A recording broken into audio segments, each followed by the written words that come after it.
The rain didn't just fall that November evening. It punished the earth. Each drop a tiny fist pounding against the cracked asphalt of Monroe Street. Inside his idling Toyota, Marcus Williams sat with his forehead pressed against the steering wheel, his breathing shallow and irregular. The letter from the hospital lay crumpled on the passenger seat. Its words burned into his memory. Stage 4. 6 months. We're sorry. He was 42 years old, a high school math teacher with a daughter who still believed he could fix anything, and now he couldn't even fix himself. He didn't know why he'd driven to this particular street, why his trembling hands had steered him to this forgotten part of town where pawn shops huddled next to boarded-up storefronts. Maybe he was searching for some kind of cosmic answer in the decay, or maybe he just needed to be somewhere that looked as broken as he felt. Through the rain-streaked windshield, he noticed a small convenience store, its neon sign flickering like a dying heartbeat. He needed water. His mouth was desert dry, from the panic that had been clawing at his throat since he left Dr. Patterson's office. The bell above the door chimed as Marcus entered, and the fluorescent lights seemed too bright, too alive for how dead he felt inside.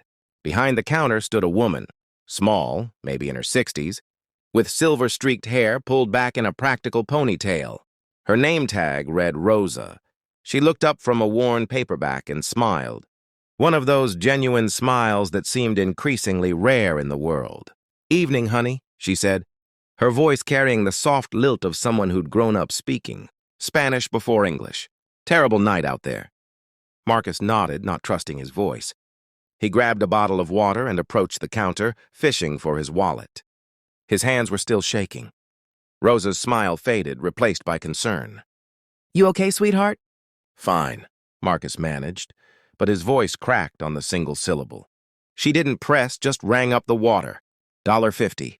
Marcus opened his wallet and stared at the contents. A $20 bill, someone's, and a photograph of his daughter, Jasmine, taken at her 8th birthday party 3 months ago.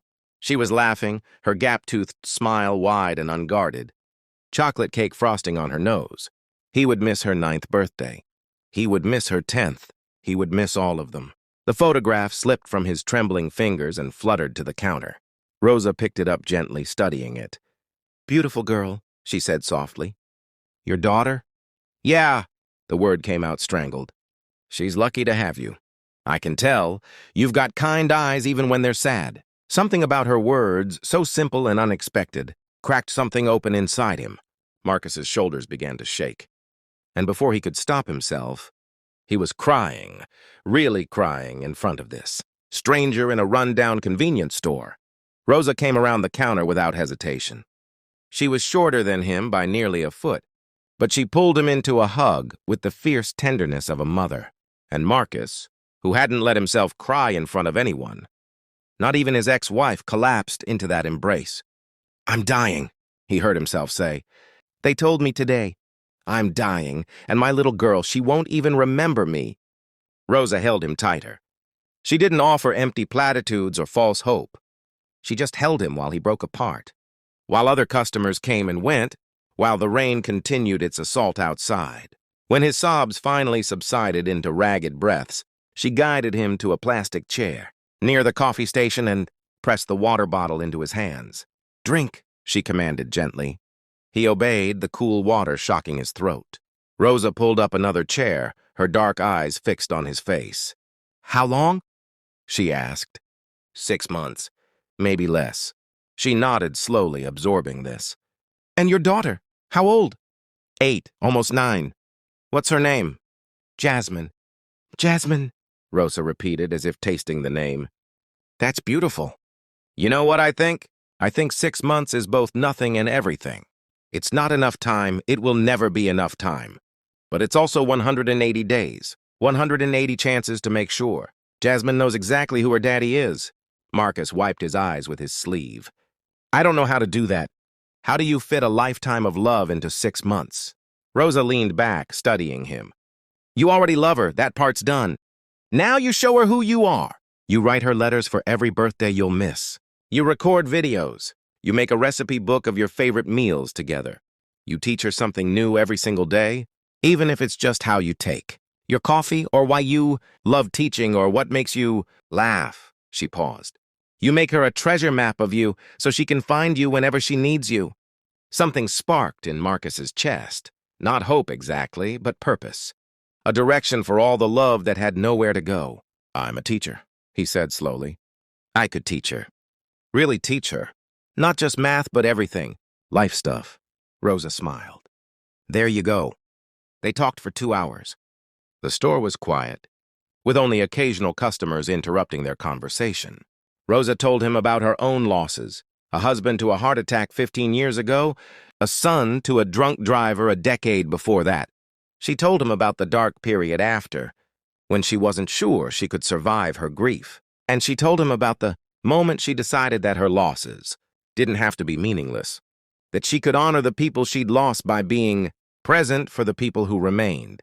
"I bought this store," she said, gesturing around at the cramped space with its faded linoleum and outdated products. "Everyone thought I was crazy, but I needed somewhere to be useful, somewhere to see people really see them. You'd be surprised how many people come through that door, needing someone to see them." Marcus looked at her with wonder. "How did you know? How did you know I needed someone tonight?" Rosa reached across and patted his hand. "Honey, I've been where you are, standing on the edge of a darkness so complete you can't imagine light anymore. Someone saw me then, pulled me back. I'm just paying it forward." When Marcus finally left the store, the rain had stopped. The streets glistened under the streetlights, washed clean. He sat in his car for a long time, staring at the photograph of Jasmine that he'd carefully placed back in his wallet. Then he pulled out his phone and started making a list. Letters for birthdays 1 through 18, videos for her high school graduation, her wedding day, the birth of her first child, a journal of all the things he wished his own father had told him, recipes for Sunday pancakes and his famous chili, a playlist of songs that made him think of her, instructions for changing a tire, for standing up to bullies, for knowing when to forgive and when to walk away. The list grew, and with each item, Marcus felt a little less like he was drowning. Over the next 6 months, Marcus became a man on a mission. He took a leave from teaching and devoted every waking hour to Jasmine and to creating his treasure map. He filmed cooking videos in their kitchen, both of them covered in flour and laughing. He wrote her letters on his laptop late at night. When she was asleep, letters about heartbreak and resilience, about choosing kindness even when the world was cruel, about the day she was born, and how she'd saved him in ways she wouldn't understand until she was older. He took her on adventures, road trips to national parks, afternoons at the Children's Museum, quiet evenings reading together on the couch. He taught her to play chess and to change the oil in the car. He showed her how to spot constellations and how to make his grandmother's empanadas from memory. And every Sunday he visited Rosa at the convenience store. She became part of their routine, this unexpected guardian angel who'd appeared on Marcus's darkest night. She taught Jasmine card games and Spanish phrases. She told stories about her own family, filling the store with warmth and laughter. She reminded Marcus, on the hard days when the treatments made him sick or when fear threatened to consume him, why he was fighting to stay present for every remaining moment. The thing about terminal illness is that it doesn't follow a schedule. Marcus's 6 months stretched into 8, then 9. His doctors were cautiously surprised. Marcus knew it wasn't a miracle. The cancer was still there, still spreading, but it was time. Precious stolen time, and he hoarded every second. He finished the last letter on a spring morning, sunlight streaming through the window of his daughter's room. Jasmine was at school, probably in recess, probably playing soccer with her friends. Marcus sealed the envelope marked "On Your Wedding Day" and added it to the box he'd been filling, a lifetime of love compressed into paper and pixels and recipes and memories. That evening, when Jasmine came home, Marcus was sitting on the front porch, the box beside him. He'd lost weight, his clothes hanging loose, but his smile was genuine when she ran up the steps and threw her arms around him. "Daddy, I scored 2 goals today." "That's my girl," he said, holding her tight. "Hey, Jazz, I want to show you something." He opened the box and showed her the letters, the journals, the flash drives filled with videos. He explained, in words she could understand, what it all meant. Jasmine's eyes filled with tears, but she didn't cry. Instead, she climbed into his lap like she used to when she was smaller. and they sat together watching the sunset paint the sky in shades of orange and pink. "You know what, Daddy?"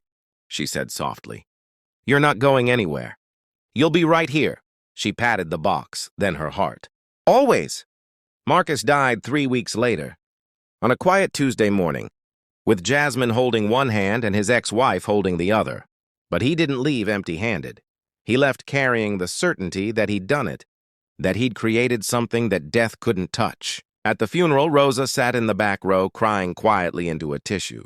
Afterward, she approached Jasmine, who looked so small and lost in her black dress. "Your daddy was a good man," Rosa said. "One of the best I've ever known." "He talked about you a lot," Jasmine said. "He said you saved him." Rosa shook her head. "No, honey. He saved himself. I just reminded him how." Years later, on Jasmine's 16th birthday, she would open one of her father's letters and find instructions for finding Rosa's convenience store. The letter explained everything, how a stranger's kindness had changed the trajectory of those final months, how sometimes angels wear name tags and work behind cash registers in forgotten neighborhoods. Jasmine drove to Monroe Street and found the store, now run by Rosa's daughter, but still carrying the same spirit of radical hospitality. There, she learned that her father had set up a fund before he died, ensuring the store would stay open, ensuring that Rosa could continue seeing people who needed to be seen.